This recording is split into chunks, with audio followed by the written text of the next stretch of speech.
राम राम। परीक्षाओं का समय बिल्कुल नज़दीक है। माता पिता चिंतित हैं कि बच्चों के अच्छे अंक आ जाएं और बच्चे भी माता पिता की उपेक्षाओं पर खरा उतरने के लिए दिन रात मेहनत करके प्रयत्न कर रहे हैं।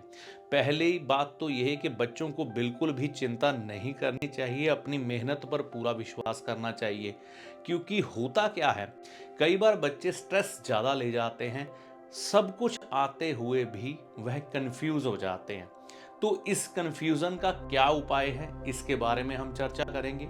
कई बच्चे बहुत मेहनत करते हैं, अच्छी तरह से उन्हें सब कुछ समझ भी आ रहा होता है, लेकिन घबरा जाते हैं। जब परीक्षा होती है घबरा जाते हैं, सब कुछ आते हुए भी अच्छा परिणाम नहीं ला पाते। और कुछ बच्चे ऐसे होते हैं जो विद्या ग्रहण करने में थोड़े कमजोर होते हैं, तो उनका पास होना भी कई बार मुश्किल हो जाता है। तो ऐसे कौन से उपाय करके हम आगे बढ़ सकते हैं जिसके द्वारा आपको कंफ्यूजन ना हो, भय ना हो, और अगर आप विद्या में कमजोर हैं तो आपको अच्छा रिजल्ट भी प्राप्त हो सके, जिससे कि आप गर्व की अनुभूति खुद भी कर सके, माता पिता को भी करवा सके। आज हम इसी विषय पर चर्चा करेंगे।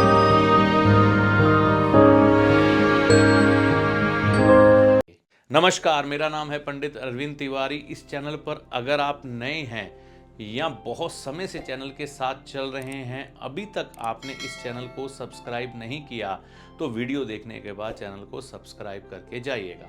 देखिए, सबसे पहले मैं विद्यार्थियों को 4 श्रेणियों में बांटता हूं। सबसे पहली श्रेणी वह होती है, वह बच्चे जो अपने फोकस को लेकर क्लियर होते हैं, दिन रात मेहनत करते हैं, कॉन्फिडेंट होते हैं, घबराते नहीं हैं और अच्छा परिणाम लेके आते हैं।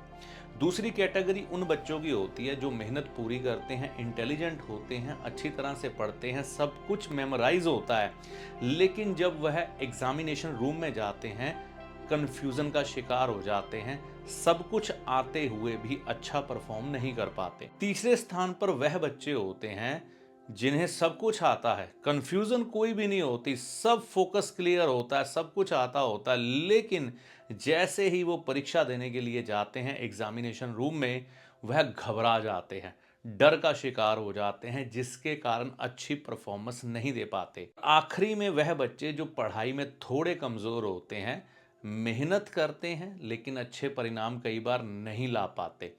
तो आज हम इन बातों को ध्यान में रखते हुए कुछ एक उपाय समझेंगे। सबसे पहली कैटेगरी जो बच्चे अपने फोकस और मेहनत को लेकर क्लियर हैं, उन्हें किसी उपाय की जरूरत नहीं है। वह सिर्फ भगवान का ध्यान करते हुए अपनी मेहनत पर पूरा यकीन रखें। दूसरी कैटेगरी में वह बच्चे होते हैं जिन्हें आता तो सब कुछ होता है, लेकिन एग्जामिनेशन रूम में जब जाते हैं कंफ्यूज हो जाते हैं। तो वह समझ नहीं पाते कि जो मुझे क्वेश्चन नहीं आता पहले उसको छोड़ दूं या जो आता है वह कर दूं, इसका आंसर ये है, ये है, ये है, मतलब ढेर सारी कन्फ्यूज़न आ जाती है। तो कन्फ्यूज़न को क्लियर करने के लिए मैं एक बात आपको बता दूं, कन्फ्यूज़ व्यक्ति तब होता है जब किसी व्यक्ति का चंद्रमा डिस्टर्ब हो जाए।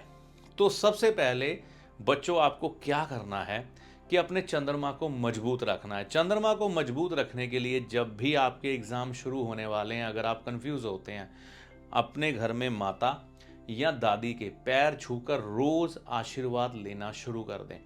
और मैं आपको कहूँगा कि अगर आपके घर में साइकिल है तो रोज़ सुबह आधा घंटा चाहे खड़ी साइकिल चलाएं या चला के आएँ, नहीं तो रनिंग करें, आधा घंटा सैर करें सुबह के समय में, आपकी कन्फ्यूज़न आपसे यूं भागेगी। ठीक है ना।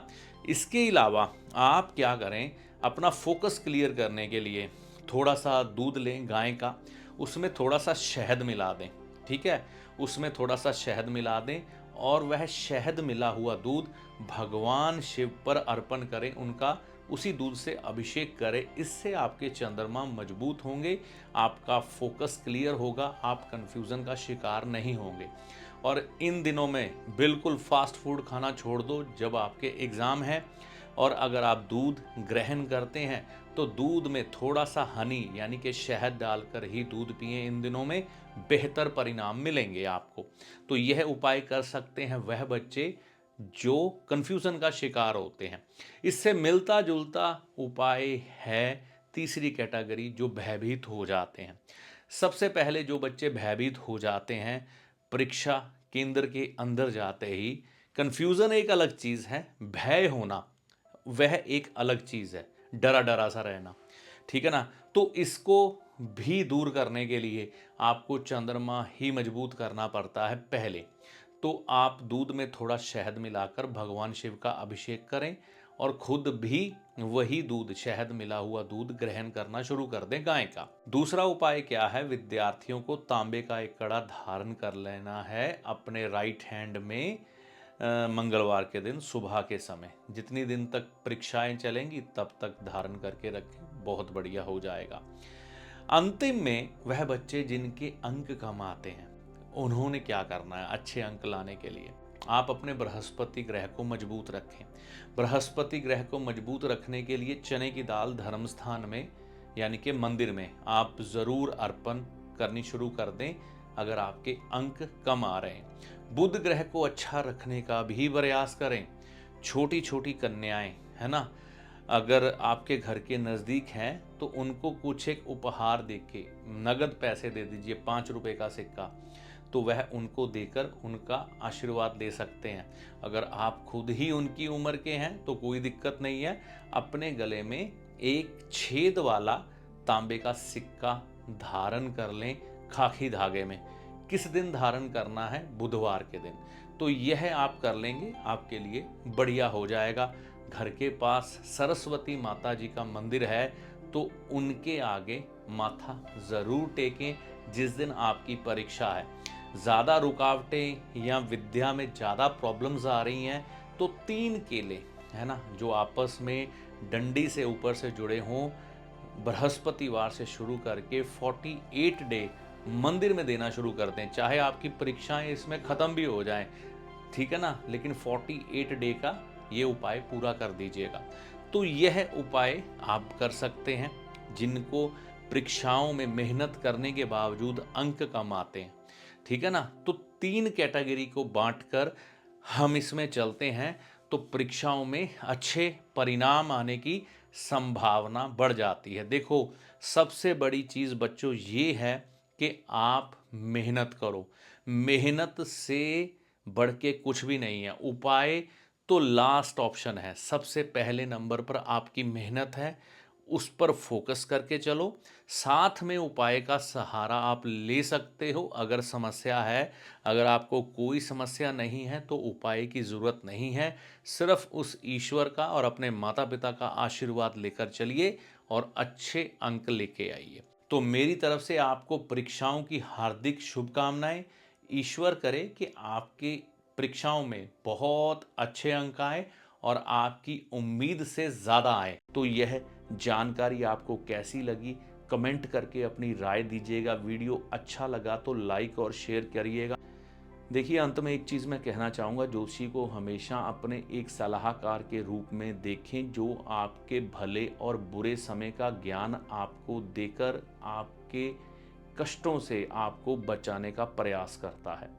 ना कि ज्योतिषी कोई चमत्कारी बाबा है जो छड़ी घुमाकर धन की ढेरी लगा देगा और आपकी किस्मत बदल जाएगी। ना ही कोई जादूगर जो आपको छलावे में या भ्रम में डाल के आपकी किस्मत बदल देगा। ऐसा कुछ भी ज्योतिषी के पास नहीं होता। ज्योतिषी को हमेशा एक अच्छे सलाहकार के रूप में देखें जो सिर्फ और सिर्फ आपका हित चाहता है।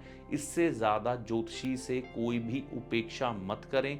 ज्योतिषी जो आपको पथ दिखाता है उस पर चलना आपको होता है, अपने अच्छे और बुरे के लिए आप खुद जिम्मेवार होते हैं। आपके कर्मों के अनुसार और ईश्वर की कृपा के अनुसार आपके उपायों का फल आपको प्राप्त होता है। चैनल पर अगर आप पहली बार आए हैं, बहुत समय से चैनल के साथ चल रहे हैं, तो इसे सब्सक्राइब करके जाइएगा। इस वीडियो में दी गई जानकारी का लाभ माता रानी की कृपा से आपको होगा। जय माता दी।